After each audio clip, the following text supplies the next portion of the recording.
Hello, Petaluma. It's really great to see so many wonderful faces from all different walks of life and businesses and business owners, property owners, developers, city council people, right on. So it's great to see you all here.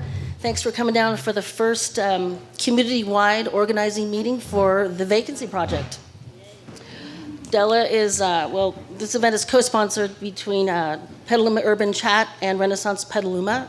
And we are both working towards creating a vibrant, walkable, and financially successful downtown. Della is really proud to host this tonight. And if you haven't already noticed, there's beer and wine and other drinks available down at the bar. We're excited and encouraged to have a full house tonight. It says to me that the community is really interested in this problem that we have in the community, and hopefully we can start this conversation and work towards positive steps to fix the problems that we have here in Petaluma. Positive change and creating a real movement for progress in our town.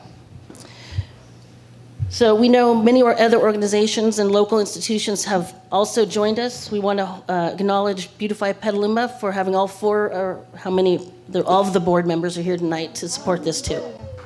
Thank you very much. Okay, I'm going to turn this over now to Sharon Kirk and Amy Levine from Petaluma Urban Chat Board, and they're going to lead this discussion tonight. Thank you so much for being here.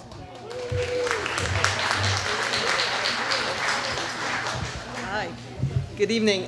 Just wanted to quickly introduce ourselves, and then I'm going to turn it over to Sharon, who's going to get us rolling with the presentation. So I'm Amy Levine.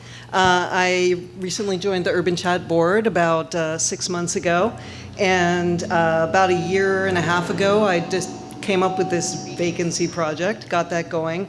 That was what I decided to do when I retired from practicing law, and I've been a lawyer for 32 years, and I worked with public school districts mostly. And so I know something about public entities, but I'm not really a economic development specialist by trade. That's just when some people retire and they decide that they're gonna take up gardening or sailing or something like that. I decided to read a lot of city plans and go to a lot of meetings and stuff like that. So that's why I'm here. I've lived in Petaluma for almost 24 years. And just really motivated to do something about the vacancy issue here. And I'm really excited to see everybody here, and I hope we can really get some momentum going about this issue. Yeah.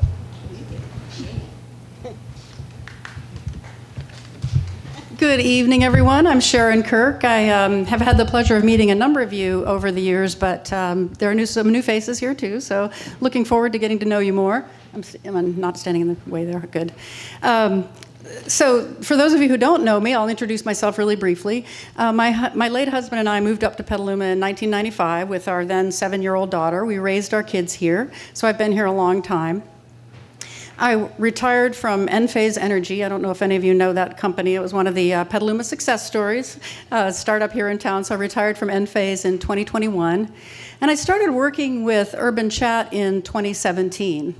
And the reason the organization really drew me in was that the nonprofit articulated something that I'd only felt viscerally before, and that was that I feel good when I'm in an environment where there are a diverse group of people, it's walkable, it's human scale.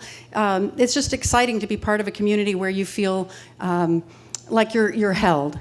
And I have appreciated that about Petaluma, but I see that we have some opportunities to transform some areas. And so that's why I'm working on this Vacancy Project. Now, the really selfish reason that I'm working on the Vacancy Project, I'll take it. Technical difficulties. The very selfish reason that I'm working on the Vacancy Project is that I want my kids to be able to live here. I want my grandkids to be able to live here. And the only way that happens is if we build more housing and we bring in good paying jobs and we actually build something that makes it fun to be here if you're under 55. I know, that's daring, right? but that's my personal motivation. So it's a little selfish, but I'm willing to go with that. Anyway, I echo what Amy says. I think we have the potential to build a movement here. We've got incredible momentum in this room tonight, and I'm really excited about it. So thank you for being here. Okay, so on to tonight's agenda. Let me first set a couple of ground rules. This was courtesy of Stuart Sutton with Renaissance Petaluma. He had a great idea that we sort of level set around how we want to be with each other tonight. The first idea is that we assume the best of each other.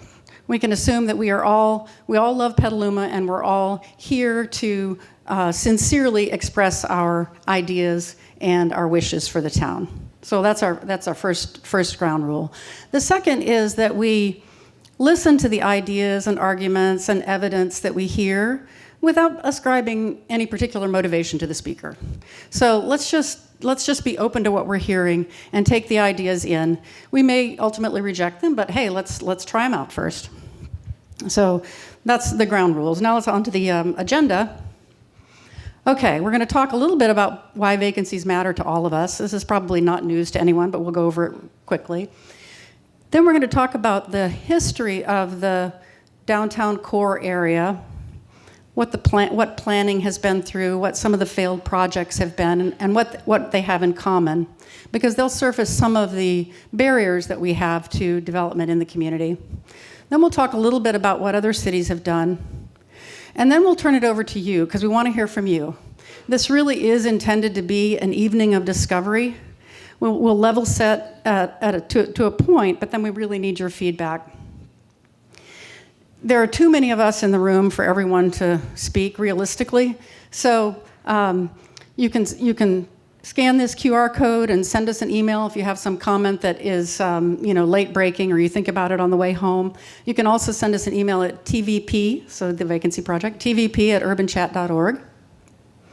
And then you can also write a comment and leave it in the comment box. We got a little red, ribbony thing over there that you can see on your way out. But we do want to hear from you. We've been head down thinking about this stuff for a while, and now we need to open it up and get some more feedback. Okay, so let's dive in. Why vacancies matter to all of us.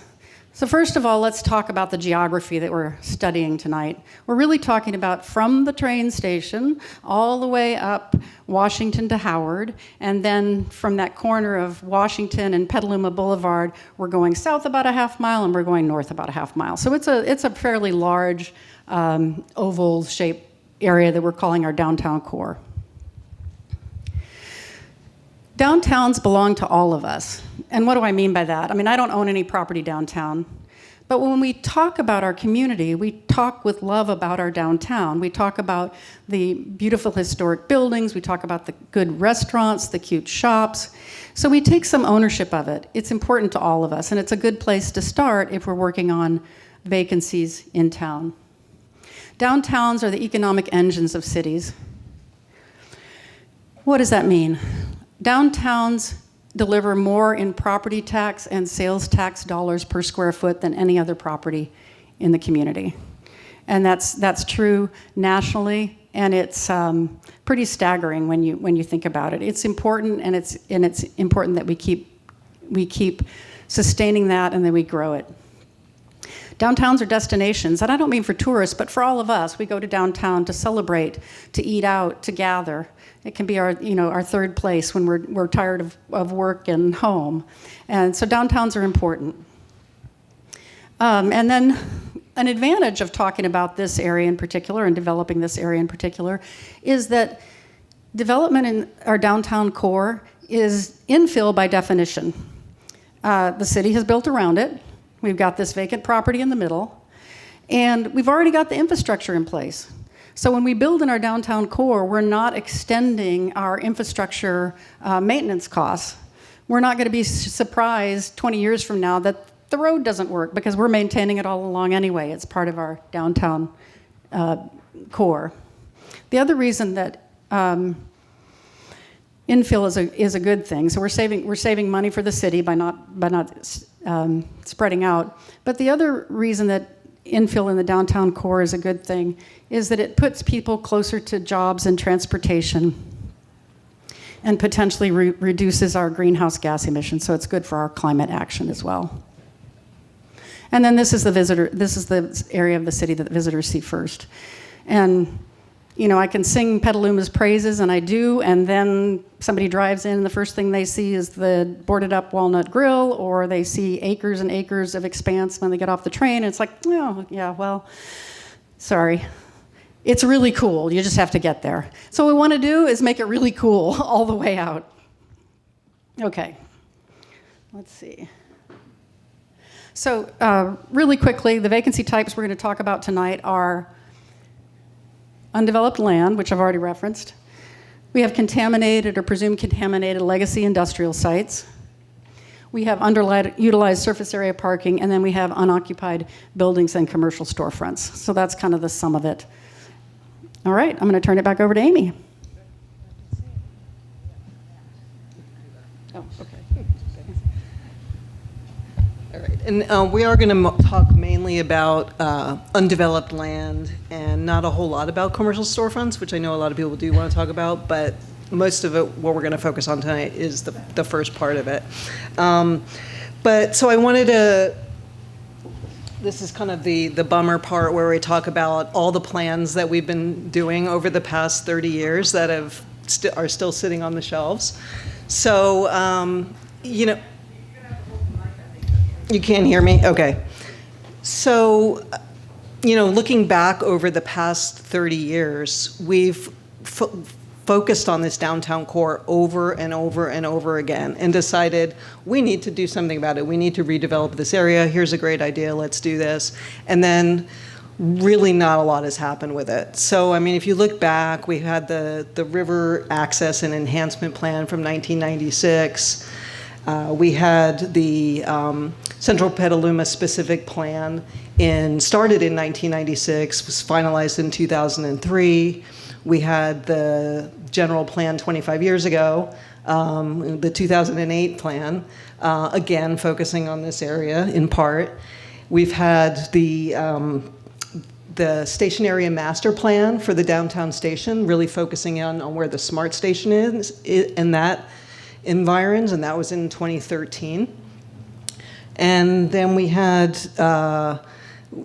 another round of general plan update, and we've got the city now has a grant from the Metropolitan Transportation Commission that it's a 2-year grant, and they're going to be revising the Station Area Master Plan, and they're going to be they may be revising the Central Petaluma Specific Plan area. So we've done all this work, and yet we don't really have enough anything to show for implementation of it, or not a whole lot to show for it. And that's not to say that planning isn't important, but we've got to really get the implementation piece going.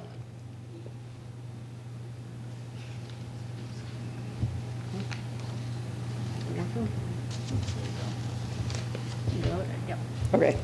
All right. So just wanted to kind of give you some examples about what's been going on, and these are just some highlights about developments that in the past 10 years have sort of come and gone.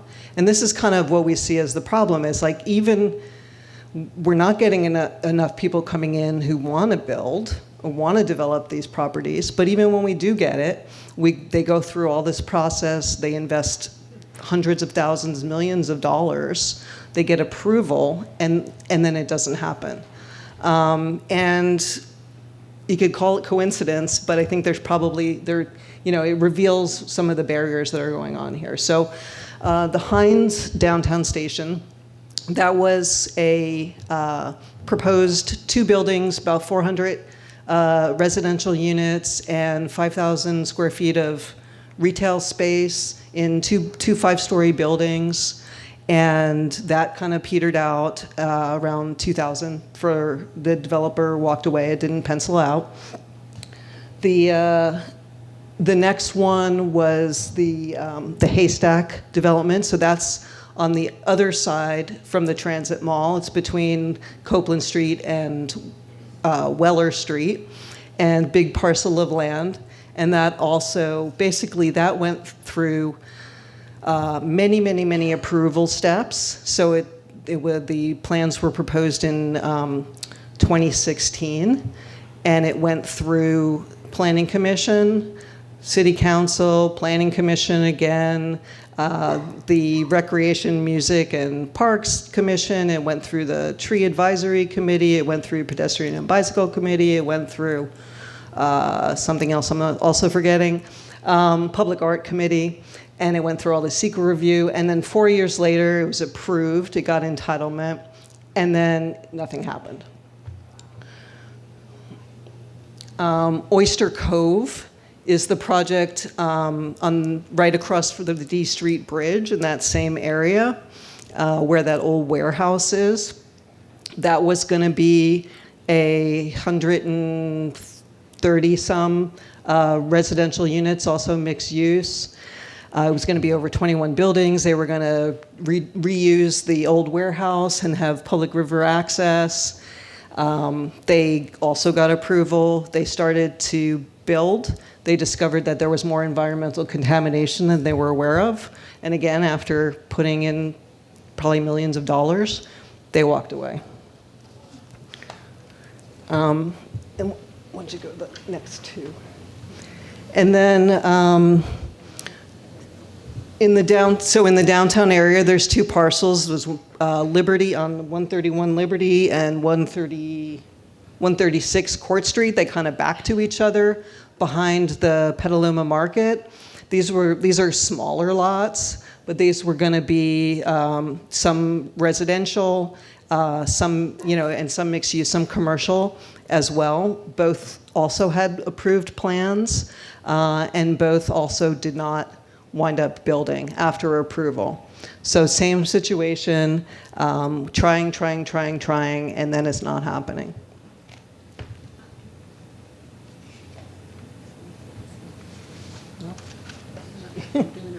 Huh? Probably have to stand upside down or something. Yeah. Okay, let's see. There we go. Whoops. Okay. All right. So I'm going to talk about this really quickly because it's one of my pet projects and I'm just really excited about it. No, I actually want some feedback from folks, and maybe some of you will jump up to volunteer. So when we were preparing for this, we had heads down and we were doing a lot of research. And one of the documents that we read was the RAND report on the high cost of developing multifamily housing in California. And it's actually very accessible. If you're at all interested in geeking out, you can take a look at it. You can look it up online. But the report goes through a number of the barriers to development in California. And after we'd read the report, we thought to ourselves, oh, wow, wouldn't it be cool if we had a tool where we could actually pull some of those levers ourselves and see what would actually move the needle? Like, what can we do to make these projects pencil? Because that is the bottom line, right? I mean, a project doesn't happen because it doesn't make sense financially. That's it. That's the bottom line. So we sent this over to our good friend Nathan. I don't see him here tonight, but anyway, he's this sort of, where is he? Oh, there he is. Okay, yes. He's the guru of all data analytics and calculators. We've come to him with so many questions. He did a great job. So within 48 hours, he turned this around and said, here you go. And it's been really eye-opening. So it's a tool that lets us, take a look in the multifamily case and say, well, what if we raise the height limits? What if we raise the density limits? What if we reduced impact fees? How can we move the needle to get these things built? The tool is really, really cool. It does need to be vetted by subject matter experts, which we are not. So if any of you would like to be involved in that project, that'd be fantastic. It's a great volunteer opportunity for you to geek out and get something we can all use. Okay, I'm going to turn it back over to Amy.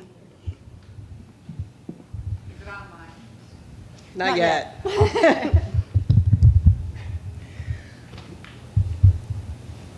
So, next one.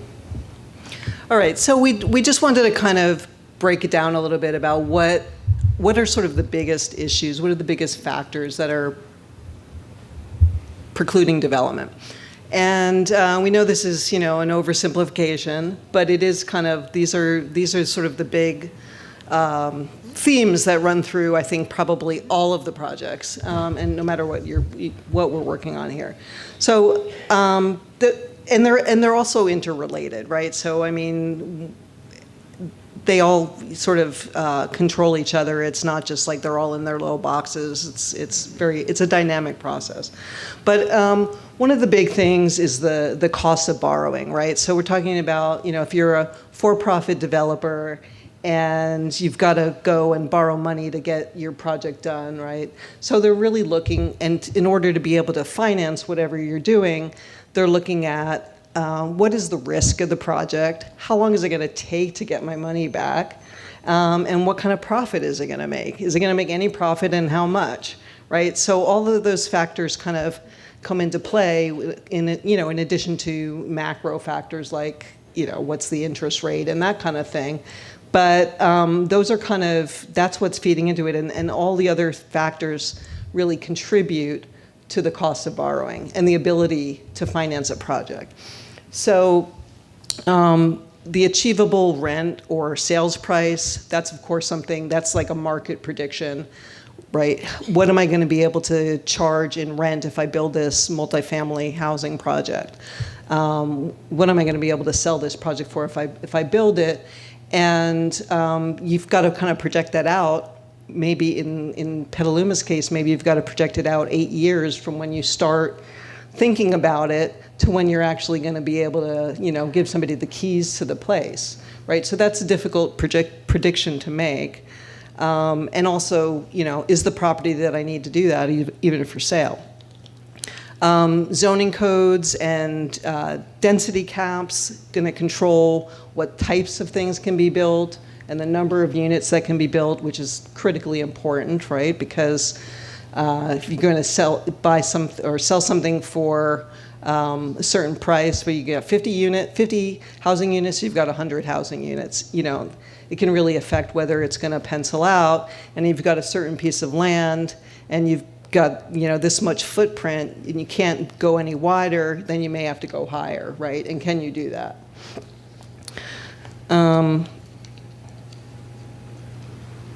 There's the expense and risk of infrastructure and brownfield cleanup too. So, not knowing necessarily when you start your project what the infrastructure requirements are going to be.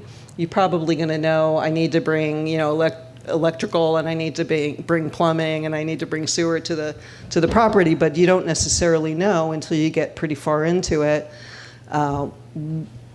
What am I going to have to do about traffic mitigation, for instance? That sort of thing. There's some bigger issue things. What kind of ancillary roads is the city going to require me to build? So there's all these things that you're not necessarily going to know, and that's a big unknown. So it's not just the hard cost, but it's also the question mark that makes it difficult for an investor to get on board with that. And it's kind of a similar issue with environmental contamination. If somebody goes to buy a piece of property, or they purchase an option to buy the property, they're going to do the environmental testing and find out what's going on. But they've already sunk money into that before they necessarily know what's going on. And then sometimes, like in the case of Oyster Cove, right, they started it and then they found out it was actually worse than they thought it was. And so there's there's the cost that goes into that, and then there's the time that goes into that. There's the regulatory burden. There's just all the other expenses that come with managing that. And then sometimes it's just the cost of what is the cleanup. Maybe something's got to off gas for 3 years or something before you can build on it. So there's all these kinds of things that go into that process. So one of the other big cost factors is developer impact fees. And Petaluma, it doesn't do this for every fee that it charges, but it does do this for many of the fees that it charges. So it charges per unit. So a 1,500 square foot apartment on the edge of town is going to have to pay the same developer impact fee as a 700 square foot apartment unit that's infill, in downtown. And so it creates a problem for smaller developers, smaller developments, to get going. And it sort of doesn't make any sense either, because the actual impact in terms of road usage, sewer usage, waste, all that kind of stuff, storm drain and that kind of stuff, isn't necessarily one for one, right? It does depend on the size and the location. The Petaluma's developer impact fees are already above California average. California average is already sky high nationwide.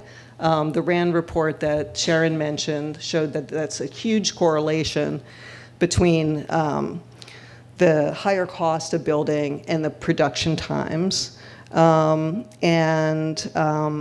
also the developer impact fees is a big piece of it. We've got, our fees are like over $36,000 per unit before you kind of add in a bunch of other things like the public art fee, the Central Petaluma specific plan fee, the storm drain impact fee, and it really adds up.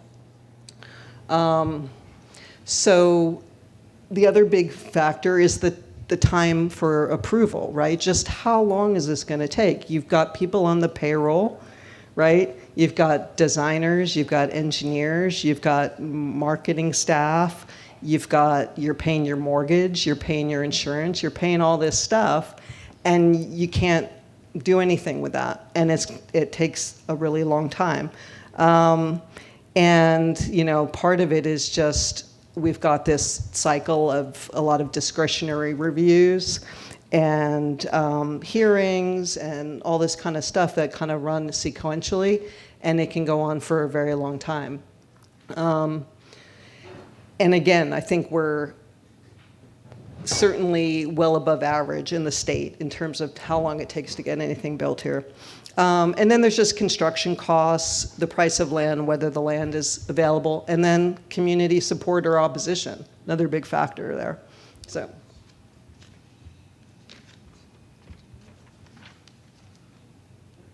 Okay. So the good news is that we do have some control over some of these factors, right? So, zoning and density caps, that's a local decision. We can control that. And we can control developer impact fees, again, a local decision. And we can control, to some extent, the time for approval. Some of it is state requirements. Some of it is other issues that go into the timing of it. But we have a lot of control over that. The same thing with infrastructure and brownfields. The city can make those investments. They can help reduce developer impact fees. They can invest in our infrastructure. They can invest in environmental cleanup. It's really kind of a question of priority, and of course money. Everybody knows that resources are limited, but it is something that if we want to do as a community, then we can do that. Basically, to the extent that we can reduce the risk and reduce the uncertainty, create more ready-to-build zones where we can, where developers can go in and that they know that what they're going to get in advance, and what the environmental risks are, what the cleanup is going to look like, what the infrastructure will require. All of that is stuff that we have some control over, and that we can help make this process work better. And it's, I just wanted to mention too that this is not something that we're coming up with new. This is something that was I mentioned that station area master plan that we worked on in 2013. It told us that in order to get the area around the station built and redeveloped, we had to invest in infrastructure. We had to do it. We had to invest in infrastructure and public spaces. That shows commitment to outsiders that we are interested in building. And it's also just a matter of cost feasibility. right? So that's sort of one of the key things that I think as a takeaway that we can really have some control over and that we need to get a handle on.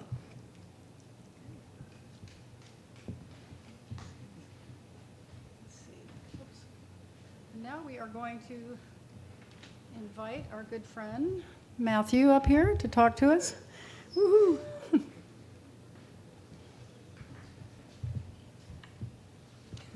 Thank you. Okay, so Matthew can introduce himself, but I'll just let you know. So Matthew is a principal at Fair and Piers, which is a national transportation planning and engineering firm. And he is a city planner by profession. And he and his wife, Dawn Hagstadt, are aspiring developers of multi-generational housing or co-housing project here in Petaluma where they live. He's going to talk to us a little bit about some of his experiences with trying to develop a property that used to be a restaurant that he tried to make into a co-housing project. And then later on, he'll also talk about how he tried to, again, make it into a restaurant. So, there you go. Good evening, everybody. It's nice to see you all. As Amy said, I'm Matthew Ridgway. I'm not representing Fair and Piers. Nothing I say today is a representation of Fair and Piers. It's simply my out-of-work or outside-of-work efforts around cooperative housing with Dawn, my wife. We've long had an aspiration to build a multi-generational cooperative housing project. We have 3 grown children, none of whom can afford to buy homes in the Bay Area. Move closer. Okay, is that good? I'll pick it up like. We have 3 children who are grown, and we would love for them to be able to afford to live somewhere near us and to have grandkids near us and all the probably things that you would like as well.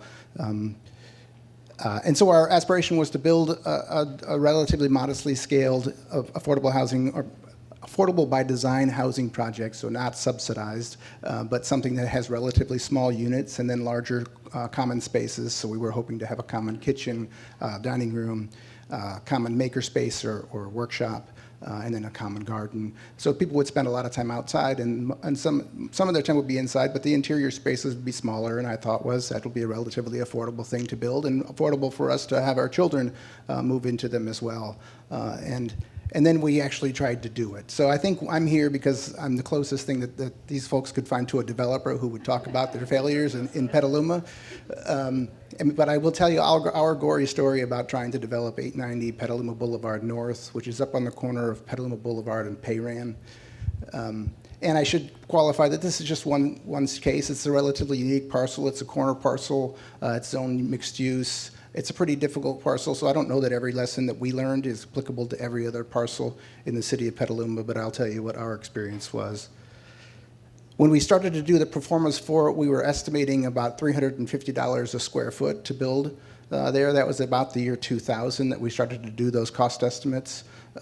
We got that from cost estimates from developers I was talking to, mostly in the East Bay, because that's where my connections were. I subsequently found out it's more expensive to build in the North Bay than it is in the East Bay, primarily because of the labor pool here. That you can't, there's no place that's less than 45 minutes away, like a Tracy or a Sacramento, where people can commute in and become your labor force for the day and then go back home. So your labor force is really whoever is here in Sonoma County. And that labor force is already occupied, or especially at that time, with rebuilding from the fires. And so they were just hyper expensive. When we finished doing our cost estimates at the end, so we went through a 3-year entitlement process with the city, and the city did entitle us, and we had very good working relationships with the city. So this isn't really a critique of the city; it's more a critique of the process and then of where we are as a community, as a country, in terms of the cost to construct and to build housing. When we finished, the cost we were getting from contractors was about $465 a square foot. So a substantial addition on top of the $350 that we were initially hoping to build for. And I think some of the important things are that a big chunk of that, slightly over half of that, was all really hard construction costs. things related to the construction of the units and the common spaces that we had aspirations to build. But there's actually quite a bit of it that was not. Nearly another half of it was not. So as shown here, sorry, I found my notes here. About $460,000 of it was city fees. That's 6% of the total cost to construct. Another $500,000 was on off-site improvements, primarily rebuilding all the sidewalks and putting in a corner bulb and rebuilding two adjacent driveways. That's another 6.5% of the total cost of the project. Those, I think, are relatively expected. The one that really kind of was a zinger for me, I didn't anticipate. It's a mixed-use parcel, so we were required to build ground floor retail. That ground floor retail doesn't return $1 to your pro forma. I love the idea of ground floor retail. I think it's a great idea. I love the idea of activating the street level and having an active street frontage. But there's so much ground floor retail, if you just look at La Villa, that's just sitting vacant. So if you're a developer, it's not paying you anything, and yet it's costing $1.3 million to build. And so all of our housing then got elevated a whole floor above that. It's like building ground floor parking and putting your development above it. It's just tremendously expensive. So that increased, that was 18% of our total costs, was just to build a retail space that we really didn't want in the first place. What's on that corner now? I live there. Oh, I'm sorry, I should have started with that. It was built as a Sonic fast food restaurant back in the 80s, and it's been vacant for probably 6 or 7 years now. But I think most recently it was either a pizza place or a wine store. Yeah.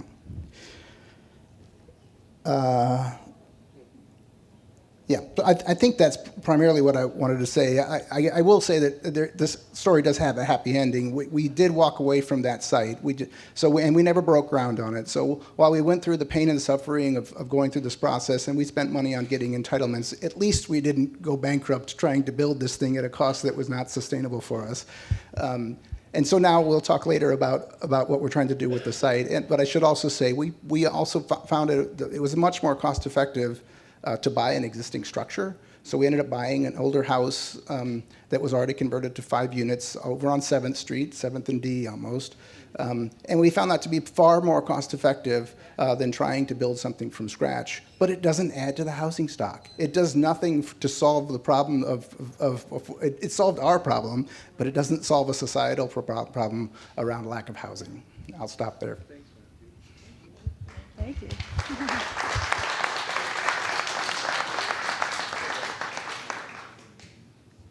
Got a really picky remote. Oh, there we go. Okay. Thank you, Matthew. That's very eye-opening and sort of alarming, and not even sort of, very. So Matthew's kind of highlighted some of the challenges he ran into in converting this existing space into something that he wanted to have there.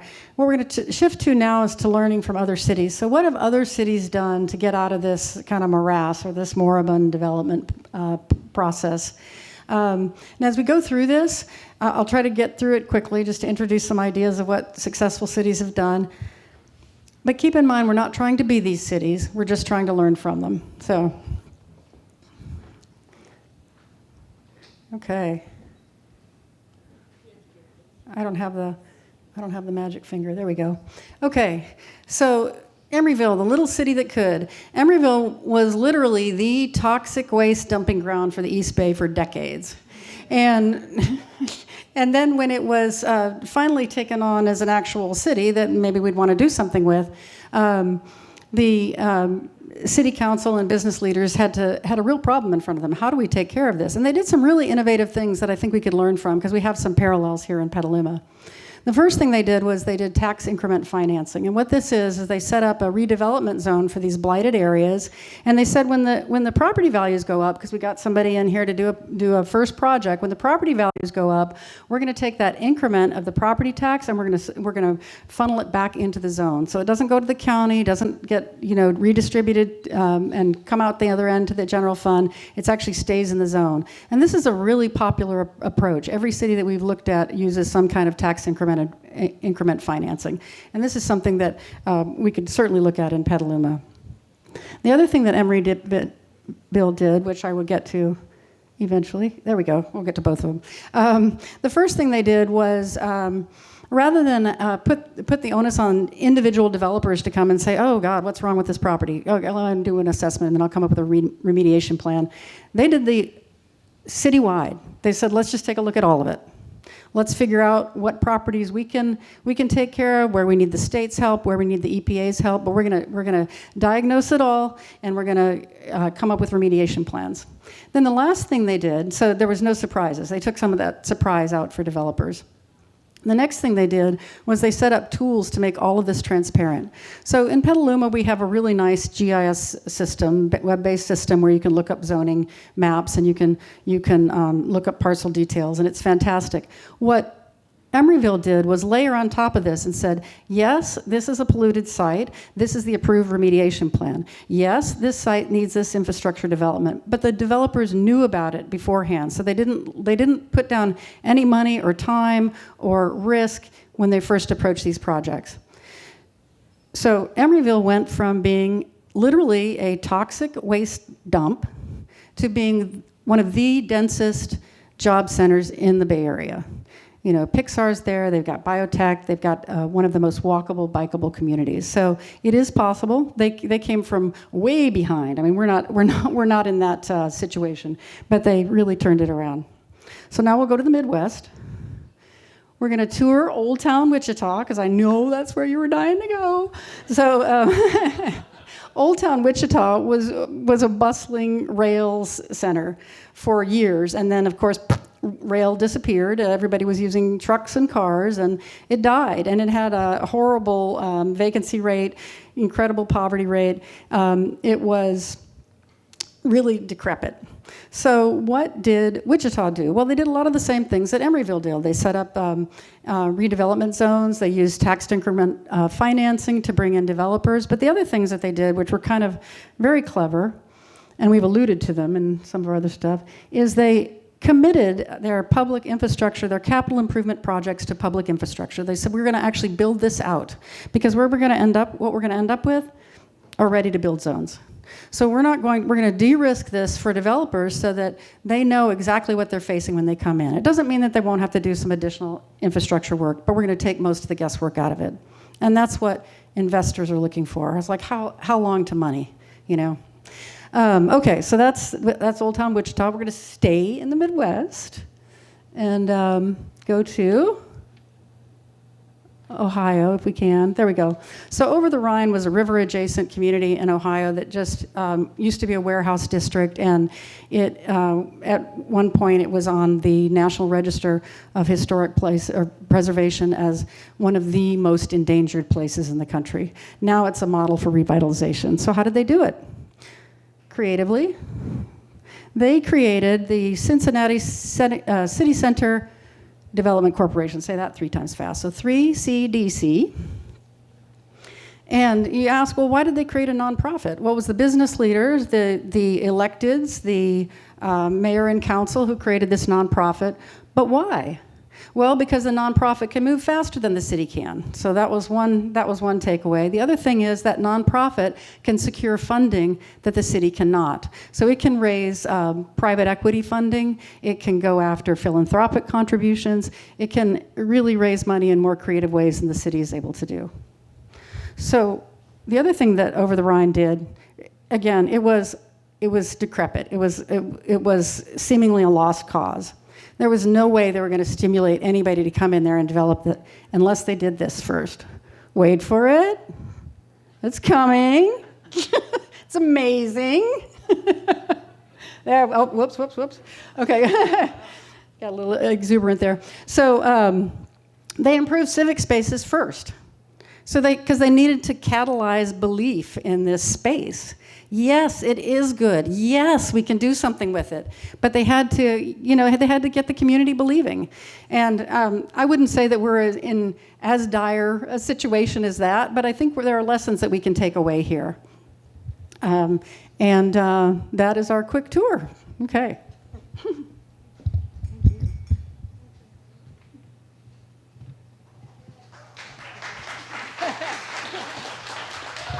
Around the Midwest in 5 minutes. Okay. All right, so this is really the big takeaway here, is that it's a mind shift, right? It's going from being just a passive regulator to being an active engine of change, right? A city that acts as a passive regulator waits for the projects to come along, and then looks at them on a case-by-case basis, plugs them into their system, cranks them out, doesn't necessarily care whether they succeed or fail, right? And what these other cities are doing is really taking the bull by the horns, right? And they're saying, we want to create the conditions for, we want to create a hospitable climate for people to come in and do something. We want to signal our commitment by building the infrastructure. We want to let you know what the risks are before you get there. We want to map it all out. We want to build the public spaces that is going to be needed in this area. We want to create a community vision before you even get there, so that we know that the community is on board. We want to create a streamlined process that allows you to actually get from point A to point B without going bankrupt. And it creates kind of carrot and stick and financial incentives to really get things going underway. There's so many ways to do all of those things. There's so many different methods and strategies to implement that. But I mean, those are sort of the big picture things about what's really going on. Okay, I'm losing my notes here. So that's the mind shift that we really need to make, is from going from letting developers come in and take all the risk and do everything and sink or swim, and then we get left with empty lots that have been there for decades. We really kind of do need to, as a city, as a community, have that mind shift. Still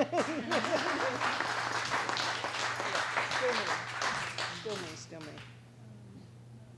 Okay. There we go. So just quickly wanted to talk about one of the other types of vacancies that we see, not just the sort of the empty lots by the train station and the, here and there throughout town, but wanted to talk about surface area parking lots, sort of these unofficial parking lots that exist, that maybe there was a building there at one time, now it's a parking lot. Maybe it's being used for parking, maybe it's not being used for parking. We're not really sure if it's being used for parking. And so, these are vacant to varying degrees. Sometimes they are providing needed parking around town. Sometimes they're just kind of there. And, I think it's debatable, and I think as a group we can kind of, we may have different opinions about this, and we may want to debate it too, but these kind of parking craters in city centers are a problem, right? Because they disrupt the walkability of the community. They signal kind of a distress. They're not climate resilient. They're big heat pockets. They don't really contribute to the tax base. They're just kind of there. And it's not just us. It's throughout the country. In U.S. cities with over 1 million people, 22% of the land in the city center are parking lots. And in our friend Wichita, it's 35%. In Las Vegas, it's 32%. San Bernardino, 49% of the city center are parking lots. I don't think anybody wants that. That's a lot of parking. So, I think decide for yourself whether this is a good thing or a bad thing, or whether it's something that we need to address. But I would, suggest that we do need a comprehensive policy to really figure out, we want to, one, have sufficient parking for downtown, but we also want to address the community's need for a vibrant, walkable community, climate resilient, and all of that. And I think there are different options. There's more ways to go about doing this than I could opine on tonight. But I mean, generally speaking, I think we can think about maybe the city determines where the parking lots are, or when, and to what extent we have parking lots there, where they are, how many spaces, how many lots, and does some, just some regulation about parking in the downtown area. The city might incentivize redevelopment, maybe change the zoning, upzoning it so that there's a big push to maybe this land is more profitable than I thought it was, and I can make it into something much better than it is now. The lots could be taxed with a vacancy tax or a business license tax or other kinds of other approaches there. The city could purchase the lot, hold on to them, wait to, find a developer or redevelop it itself. We've got certain needs, things we need downtown as a community, and that's prime real estate. So I think there's a lot of different ways to kind of think about it, but I just wanted to put that out there to everybody about this other type of vacancy that is part of what we need to think about as a community.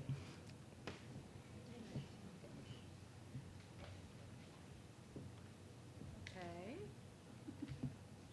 In the magic spot. So we're going to talk a little bit about unoccupied buildings and storefronts, but basically we're going to hear from Matthew again about his ongoing travails.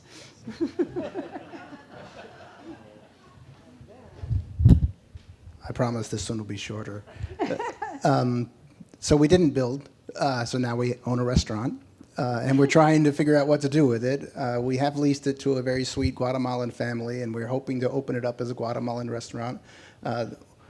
We essentially leased it to them at a pretty low rate because the building was in rough shape, and then they've been doing most of the remodeling work themselves. It's actually just about ready to open right now.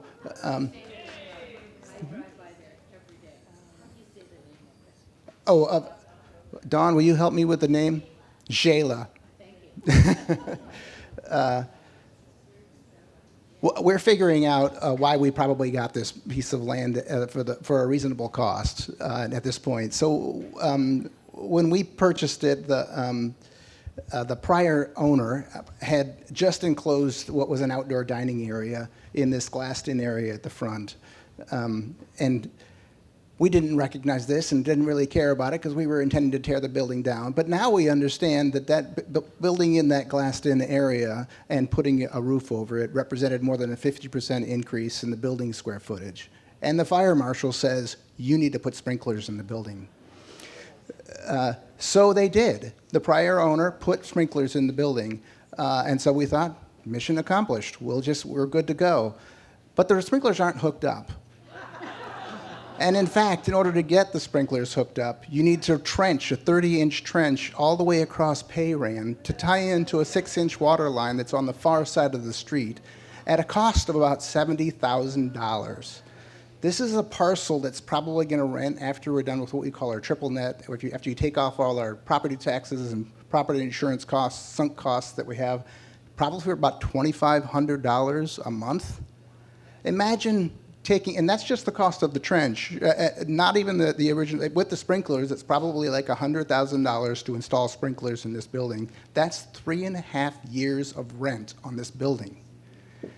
It's no wonder this building has been sitting here vacant for so long.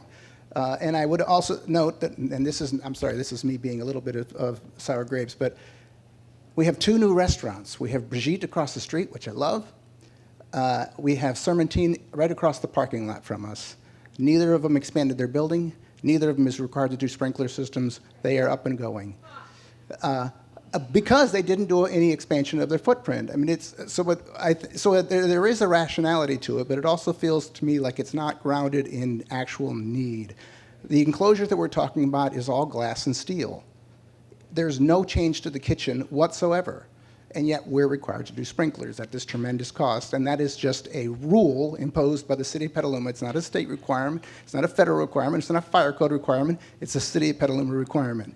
And so I just want to say that there are some things around development in Petaluma, especially development of parcels, and I have a lot of sympathy for people who own comparable properties, and I suspect that they have similar stories about these are the things that are stopping us from occupying these sites. So some of this stuff is us getting in our own way.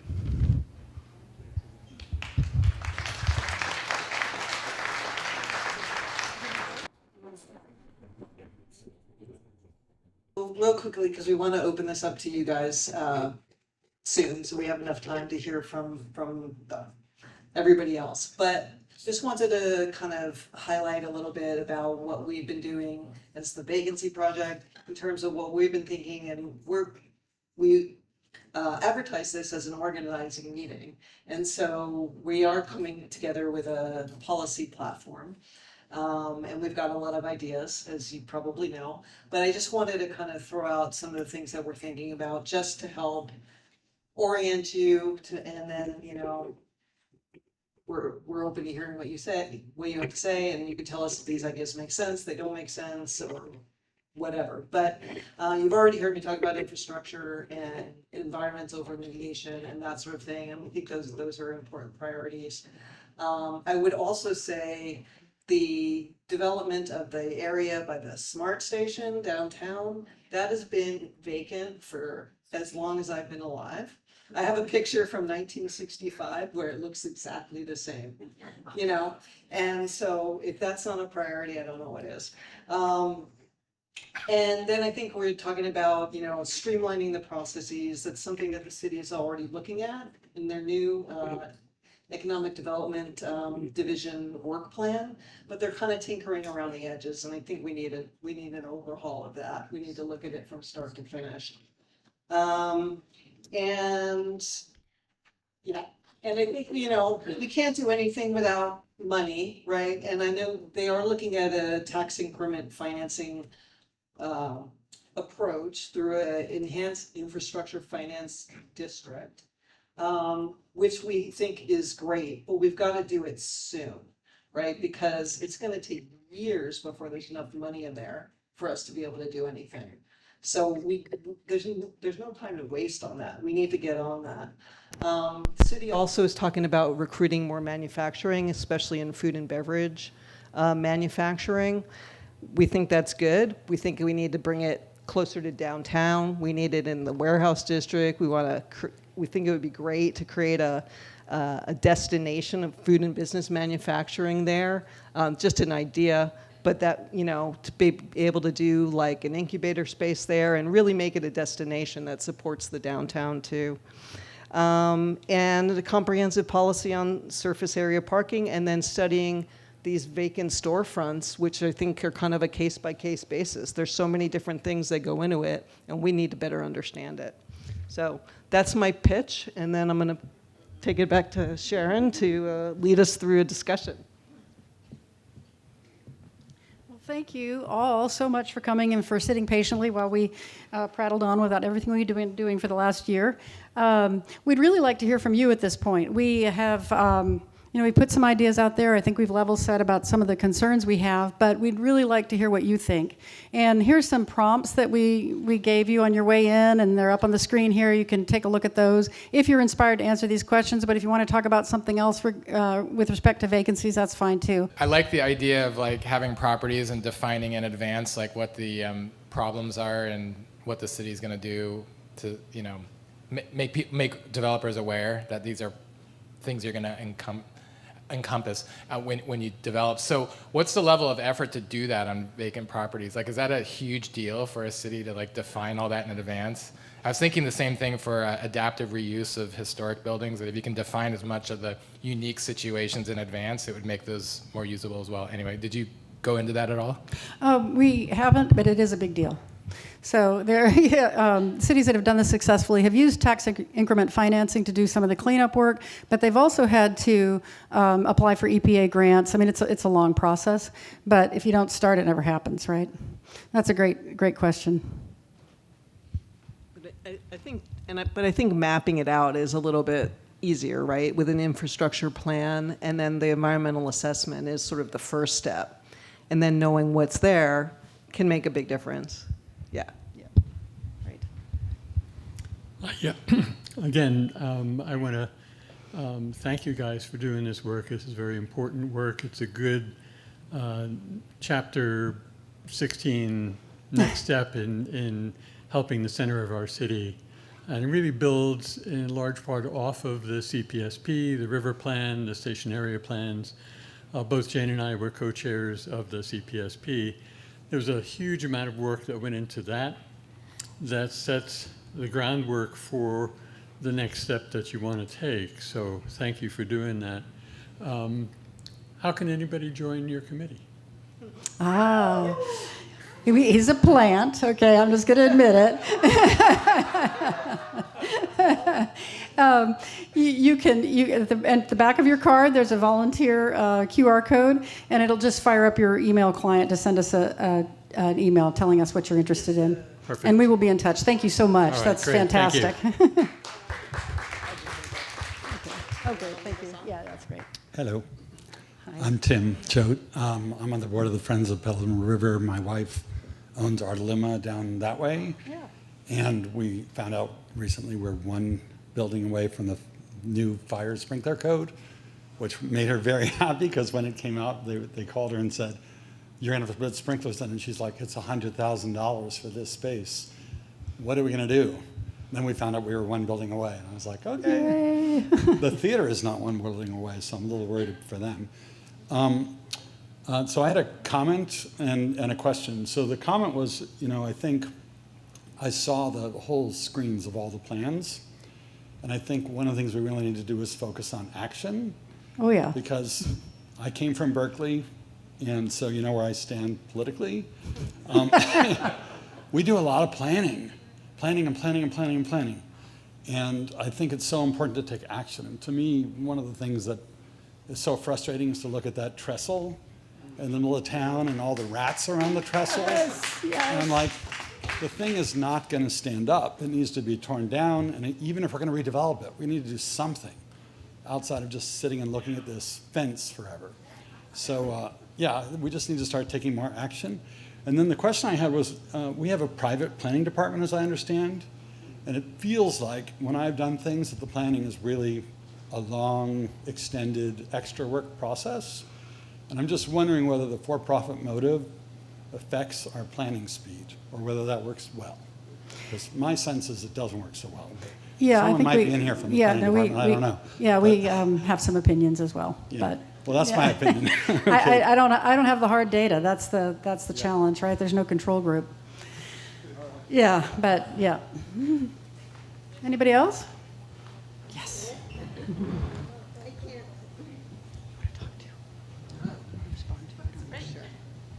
So I think, so I think it's wonderful to have the tax incentive financing that you talked about and all of that for projects, but I really think we need a fine for chain link fences in downtown Petaluma. They can give them 6 months to figure it out, and after that, they have to either remove it or pay. And that will help the city pay for other things, too.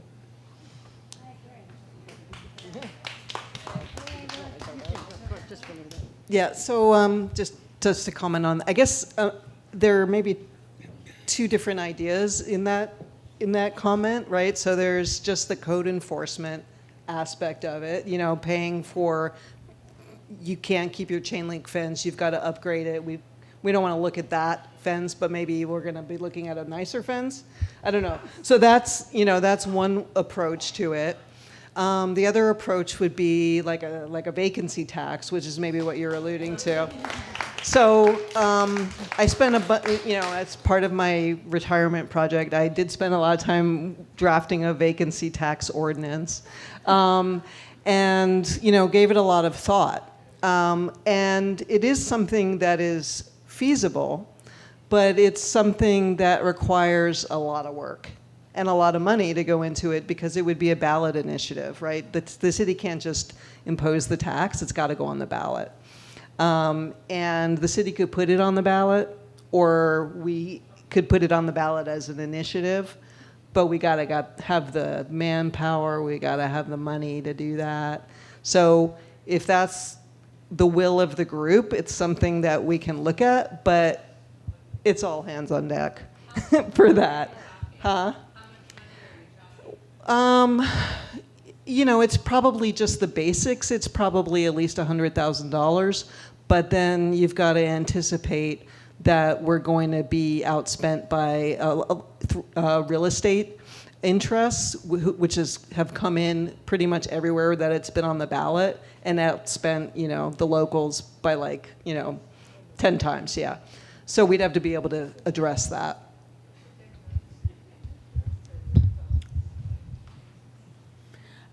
Carol Ebert. I've been in Petaluma for 40 years, and you just spoke to the topic that I'm going to present, because I think if you are a property owner in this town, you own retail property and it's vacant, that you need to be taxed extra because your property is not bringing in any income to the city, and you're just floating by. And there are property owners here who are not renting, who have been asked to rent their property and have refused to rent their property, even though it's retail and in the downtown core. And the city needs to have a tax. You have 3 months or 6 months. Rent your property, or we're raising the tax on you. And cities do this all over the country. Thank you. Thank you. Hi, my name's Stuart Sutton. I think that going to a tax is premature. I think the first thing we need to do is to tackle all of these other issues around process, because I don't know how we would tax someone when process has meant that they've had to keep it vacant forever because they're doing this and they're doing that. So not that it seems like punishment, but the first thing I think we need to do is to address the process and make the process smooth, fast. And then if we still have, persistent vacant lots, then consider going to tax. Yeah. I just want to mention, because I don't know if everybody's aware that the city just hired a new economic development director a couple months ago, and they came up with this work plan, and they're going to publish a dashboard that's going to include, among other things, data on how long it's taking to go through the permitting process. I think they have a very scaled down vision of what that means. So I think we made comments on that work plan. It really needs to include a lot more data, and we really need to do a much better job at looking at the whole timeline, right, start to finish, because it's not just they were going to set targets for how long it's supposed to take to, process a particular permit. And we're like, no, you need to set deadlines, right? And you need to also just look at the whole process. We've got all these different committees, commissions, all these steps, discretionary review and stuff, and it bogs everything down. So I think, when we're talking about timelines, we need to take an active role in looking at what they're doing, looking at this dashboard that they're going to put out soon, that we can really have the data to know how long things are taking and where the bottlenecks are. So. Good evening, Catherine Reinhardt. Yeah, I agree. Looking at the process is incredibly valuable, but what are the other factors? You did a great job here talking about for new development, but for vacant storefronts, and I'm assuming that'll be a part two. Yeah, yeah, exactly. But I just wanted to address the gentleman who brought up the trestle. I just have to give a shout out for the Petaluma Trestle Promenade Now Steering Committee. And if you're not aware of that, that is a group that is trying to get this up and running again. And what really struck me in your presentation was the reference to activating public spaces. This is a premier public space that once revitalized, good for the community, serve as a catalyst for additional improvements to businesses downtown. So we do have a website, thanks to one of our committee members, Rosemary Hart here. So if you go to Petaluma Trestle Promenade now, you can sign up and be kept up to date on what we are doing. Thank you for your time and what you all are doing. Thank you.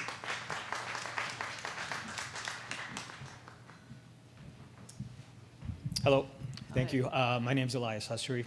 I've lived in Petaluma for 45 years. So I've seen, I was 6, I've seen downtown change, population up to, what are we at, 60,000 right now. A lot of you clapped about chain link fences are ugly. Yes, I agree. They're there for a reason. I think city requires them. A lot of you clapped for the lots, vacant lots, to tax them. And then, yeah, you brought up vacancies. Let's tax those guys because we own property and our goal is to have it empty. Yes. Does that make sense? No, we want to lease it. Mm-hmm. I have no idea how taxing a vacancy is going to help lease it. It's like putting salt in the wound. I thought this is supposed to help us, not tax us.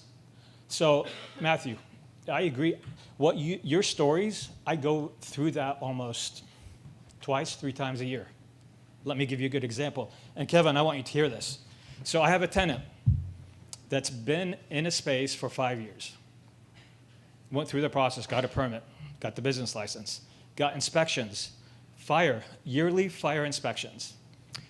Year 6, fire department comes in, oh, you can't operate this business in here because the fire sprinklers that are there is not enough for the storage he has.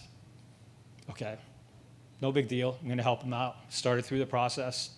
Turns out there isn't enough pressure Petaluma has in the ground to suffice the sprinklers that's required for that space. So I'm going to have another vacancy. So I'm going to get taxed on an empty building that I cannot fill, or spend $300,000 to add an additional pump and change 180 sprinkler heads. So, tax me, right? Put salt on the wound. So I just don't understand. And Matthew, same thing. It seems like we're anti-business. You want Petaluma to grow. You want it to be vibrant. You want downtown not to be like Novato, but yet, hey, but I'm going to punish you. If you want to move in here, I got to, sprinklers here. Your bathroom is not ADA required. Hundreds of thousands of dollars, and then it takes months. Okay, months is like nice. It takes over a year, maybe years, to get the right permits, bring everything up to code, and hundreds of thousands of dollars. So I asked my question, what are you going to do to help us? Because we don't want vacancies. Well, what are you suggesting is the better approach? Well, I mean, you can't go in just like his situation. I mean, the building is 1,000, 1,200 square feet. I drive by it every day. I've seen that property since Sonic and the roller skates and everything else back then. I mean, you can't just go and force someone. It's not, a building's not like a tree where it grows, right? So the building's there, all of a sudden, your bathrooms aren't ADA. You got to make them bigger. Well, guess what? The building's not big enough to make the bathrooms bigger. What do you want me to do? Just make a building and just have 2 ADA bathrooms? I understand there's code, but there's got to be like some grandfather rule. Yeah. The grandfather rule gets dumped out as soon as that business moves out. Right. So you're screwed. But let's tax us. No. Okay. So, there's a lot of details in that kind of a vacancy tax, right? So it would, it's not just because you're vacant, you're taxed, right? It has to be vacant for a certain amount of time. I understand There's that. all kinds of exemptions. Are you actively working on it? Are you actively attempting to lease it out? So there's difference between somebody who's in the process of doing a remodel or something like that versus somebody who's got a piece of property that they've done nothing with for 5 years, right? So that's kind of what it's aimed at. It's aimed at it's an incentive for the people who are sitting on their property and not the people who are actively trying to get it leased out. And So that's in the that case, idea. I agree, because Yeah. I don't want to see something that's there for 5, 10 years just be an eyesore in Petaluma. Yeah. Either sell it or, you know, if the code works, but most property owners want to lease their properties. I mean, it's just Yeah, understood. common sense, right? Right, that's understood, So, yeah. anyway, Thank I you. hope we can work with the city to help situations like my tenant and myself. Right now, we've already gotten permits to do that because my option is either have a vacant building, bring in nothing, or spend the $300,000. Yeah, and I would like Which, to hear again, more about Yeah. what are the things that could be done, Yeah. you know? Yeah, I would love this committee to be support like that, both sides. I know a lot of you clapped about the taxes, so Well, I I'm think, the bad guy here because I'm against well, you. we're not trying to But feel defensive about it has to make sense. yeah, so I think, yeah. Yeah, so I Yeah. think you're raising issues and considerations that we'd really like to hear more about, and we'd really like to plan the part two so that we can surface these issues. Because one of the things that I neglected to say earlier was that different types of vacancies require different solutions. There's not a one size fits all, and you're highlighting some of the issues that we see for renting, for well-intentioned property owners trying to get their properties rented. The other thing that I would say about vacancy taxes is that it's a punitive measure, and it's not particularly effective in getting recalcitrant property owners to move on. What it does do is it brings in a little more money for code enforcement and that sort of thing. It's not a huge revenue stream. So, do we want to start with punitive, salt in the wounds? I think there's a lot of room for discussion there. I'd really love to have you join the discussion. And one other note is just I think it was brought up how long it takes to get something approved, whether it's developing something from ground up or just a new tenant or a new business is trying to go in, how difficult it is to get that permit. I remember my parents used to own George and Josephine's grocery store on F Street. And when they expanded, this is 40 years ago plus, I remember there was such a thing that you go up to the counter and get a permit right away over the counter. Now it's like, it's over 2 years, I think. So I think Peggy Flynn, is she here? We got to get that process going faster because that would help. All right. Well, I spoke long enough. Thank you. Okay, thank you. Hi, Catherine Gregor. You ask, what should the top priorities of the Vacancy Project be? Well, you're doing a fabulous job. So this is all professional quality work. I just want to say I'm super, super impressed and excited by it. Question 1, how would you spark redevelopment of the empty lots near the downtown smart station? What I've seen work in other cities is to get them all under common ownership. Sometimes that's the city, sometimes that's another entity, so that a master developer can be brought in. And I think given the long history of that, not redeveloping on a parcel by parcel, private development basis, it's really prime for a master developer. And I think it would be great to find some examples and talk to some. Catalyst is a really good one. And just say, what would it take for you to take this property on? And then they come in and the first thing they do is put in the parks and the trail and the trees and the attractive things that then make the other littler developers want to come in and do the infill. So that's my suggestion there. The vacant storefronts, this is a problem with the ground floor mixed use everywhere. And many cities have had success opening them up as maker spaces and allowing artists to use them as studios. And the problem is the cost of tenant improvements, because certain things have to be done for it to be usable space. But there's great models out there for how to do that. So I would really encourage that as a research project. I think you'll find some great examples there.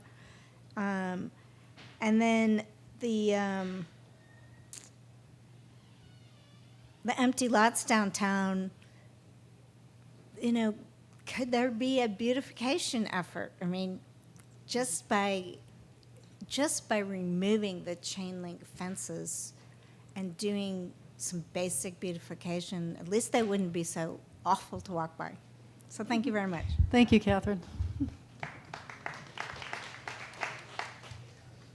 Hi. You opened up tonight with a summary of a lot of the projects in town that have failed, that haven't developed. It'd be interesting, I think, for us to learn what was the tipping point in each of those projects, why they finally went under. And I think there's people in this room, Kevin and Janice and John and others, who probably have that information because they're in the know about these projects.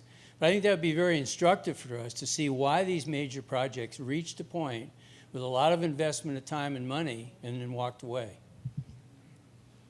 Thank you. Great idea. Hi, my name's Willie McDevitt. I'm a recovering developer. And, I can, if you buy me a glass of wine, I'll tell you the story about how I lost multiples of hundreds of thousands of dollars along the line of Matthew's story trying to build apartments. But the reason I'm here is that, first of all, punitive taxes, it's so easy to say, and it's a ridiculous concept because it'll. You're too tall for the mic. Punitive taxes will not get results. Incentives get results. If you find a way to incent people to do things, it usually works. Cities are not particularly good at that. But as shown before, it can work. It takes time, takes energy. Where it all starts is that, there was a list up here of, all these plans that got done. Well, plans, processes, rules, all these things, but, everything has to start with a goal, a result, a timeline, real stuff that matters. And you can plan until you're blue in the face, but it doesn't get results. Results come through initiative, compromise, thoughtfulness, but not by having the goal be to have a plan. The goal is to have a plan that can be implemented. And, in the case of Petaluma, it's a huge cultural change starting at the city council to be able to get the community to hear them work towards results, because as soon as you start talking about a result, somebody's going to attack you. So, I'm here to say cultural change is needed, and the city needs to be a results-based organization for any of this stuff to happen. Thank you. So you've joined the group now, is what I understand. I do not join anything ever. I'm done. Fair enough. Amy, will you talk a little bit about the Westfield model that we talked about in San Francisco? What did I say? She made some stuff up earlier, and that's just gonna. About the permits. The subsidized housing for like incubators, or subsidized rent for new businesses in San Francisco.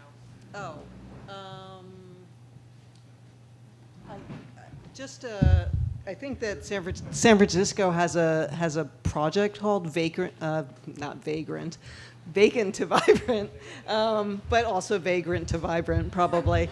But I think that they where they are subsidizing or they're allowing small business owners to come in and into the vacant properties in the financial district and start out just for little stints of time, like 6 months or a year or whatever, and kind of and I think it's a lot of restaurants too, where they can kind of come in and explore and see if their product works, right? And so that's one of the things that they're doing.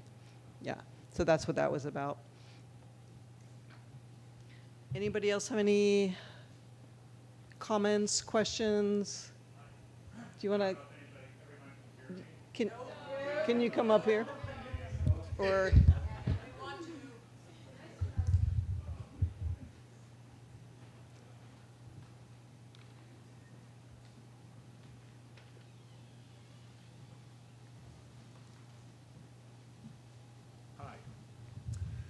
Good evening. Hi. And thank you for an amazing presentation. I think there's some points that are need to be acted upon in the near future, and a lot of the things that you brought up are long-term visions that I think collectively we can all get behind. I'm not selling a certain aspect of it, but knowing the properties in the downtown historic area, and I managed to restore one of them recently, it's very difficult for property owners to come up with the resources to upkeep the historic properties that Petaluma holds as its gems to inviting tourists and the world to come to Petaluma. So I'd like to see a conversation and some ideas about how we can help property owners, especially in the downtown historic area, upkeep their properties. And if you look very closely, they look beautiful through a camera lens, but if you look closely, and with the kind of eyes that I look at buildings, there's a lot of work that needs to happen here. And if we beautify our town, they'll come here. Yeah. Thank you.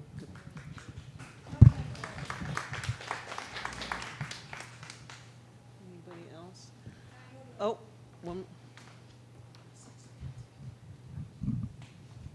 Hi, my name is Alicia. Thank you.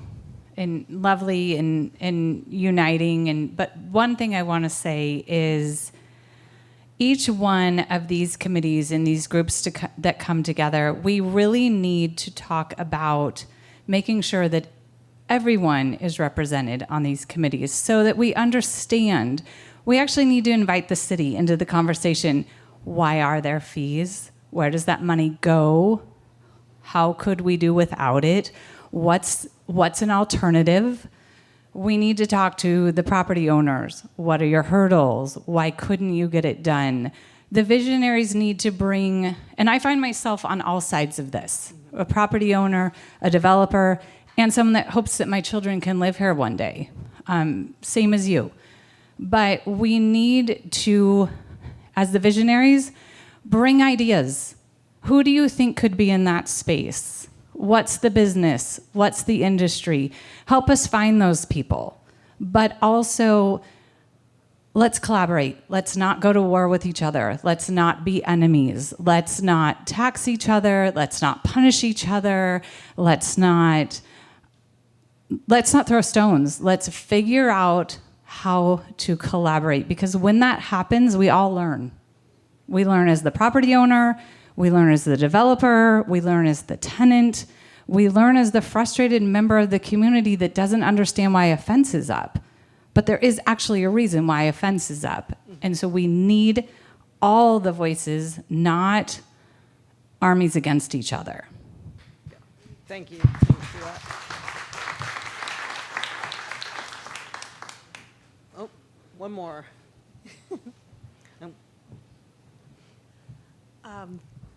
I just kind of wanted to jump off of Alicia's point a little bit. We that showed up here tonight, we're the people that care. We're the ones that really care because we were invited to show up and we showed up. And there's different aspects of the different interested parties that are here tonight.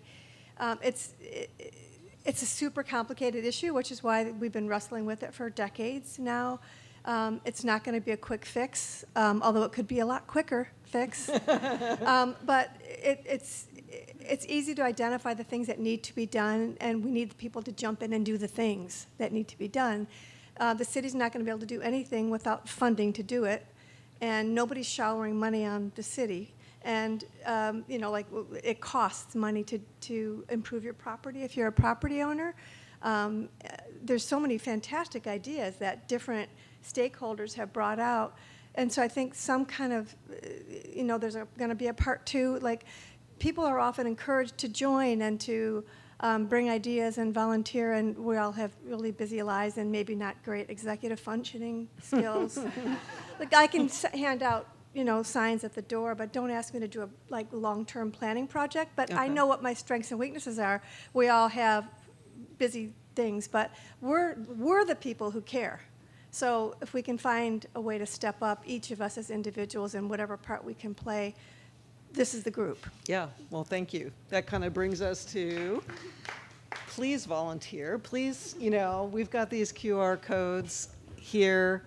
If you want to ask us a question, make a comment, get on our mailing list, get in a working group to deal with this, help put on part 2 of this presentation, do the field work, do the policy thinking about it, all of that stuff. We need help with all of that. And we would, of course, if you are too busy to volunteer, you can donate. That's also a way to get involved in that. We would love to have more resources urgently needed, I think, to really be able to do all this and to bring it to the broader community, and to get those professional resources we need to do it, to get the great videos out there and everything that could really make this into a means to implement this vision and not just kind of talk about it some more. So yeah, please, if you can get involved, we welcome all different types of skills, backgrounds to this. Any other and I know Elisa really wants to talk to the crowd again. Yeah, okay. I just wanted to say how amazing this evening was and how the decorum was fabulous. I'm very proud of all of you, and I think this is a great start at some new great stuff. It's wonderful. Thank you so much.